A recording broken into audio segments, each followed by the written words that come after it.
Hey guys, here is my long-term review of the Galaxy A50 after over 2 months of use. This is going to be a quick review where I'll share the things I really like in this phone and things that could have been better. So without any further ado, let's get started.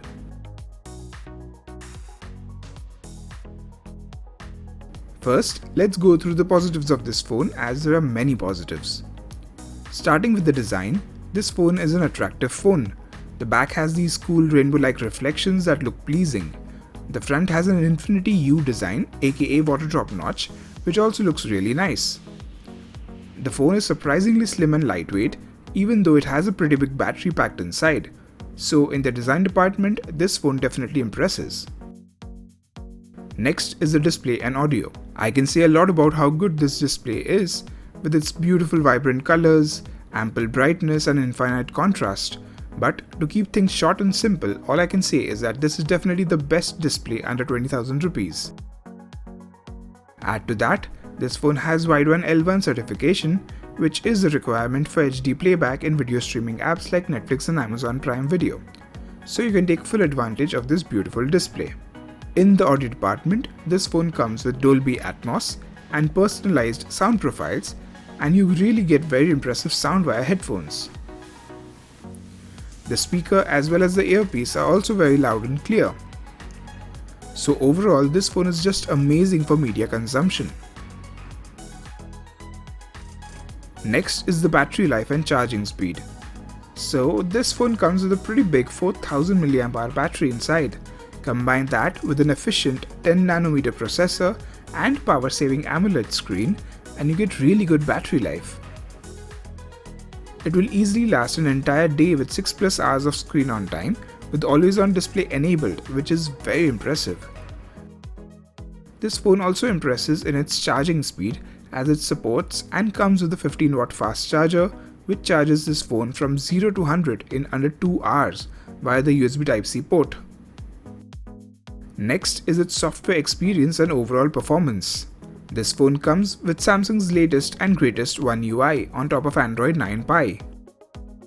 This UI is just amazing and my personal favorite, especially in my Note 9, and the A50 retains most of its features.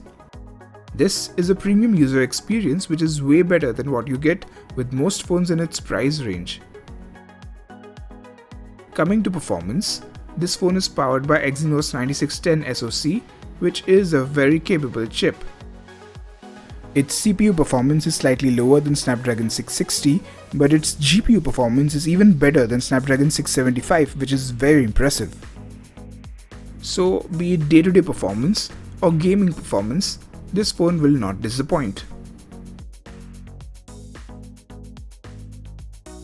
Now let's talk about the things that could have been better. Starting with the biometric security, this phone comes with an in-display fingerprint scanner which is pretty cool at this price point, but it's not that fast. You have to wait a second or so for it to recognize your finger, which can be a bit annoying at times. There is face recognition as well, but it's not very secured and it unlocks the phone even when your eyes are closed, so I feel Samsung definitely needs to do a better job in this department. Last but not the least is the camera. This phone has a triple camera setup at the rear and 25 megapixel camera up front. All these cameras are undoubtedly very capable. What is a bit disappointing, however, is the camera software and image processing. For example, there is no dedicated night mode to take better low light shots like with other phones in its price range. There is also no proper manual mode as there is no shutter speed and focus control available. The camera to API is also not fully supported, so you can't take advantage of that Gcam magic. Still, it's a pretty good camera setup which is actually very capable, as you can see in these photos and videos, but its camera software unfortunately restricts it.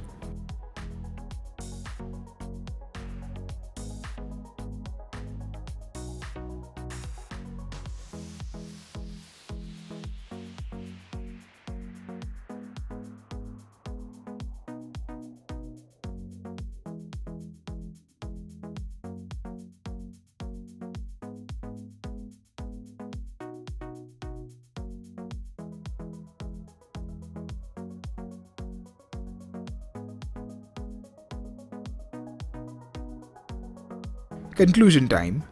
This phone doesn't have any major weaknesses. The hardware and software for the most part complement each other and make the overall experience really good. So if you're looking for a complete package with top-notch display, great audio, long-lasting battery and great software experience being priorities, this is definitely the phone to get. But if best performance and best cameras are your priorities, phones like Redmi Note 7 Pro, Poco F1 and Realme 3 Pro will suit you better. That's it for the video. Hope you enjoyed it. Please like, comment, share and subscribe to my channel down below. Thanks for watching.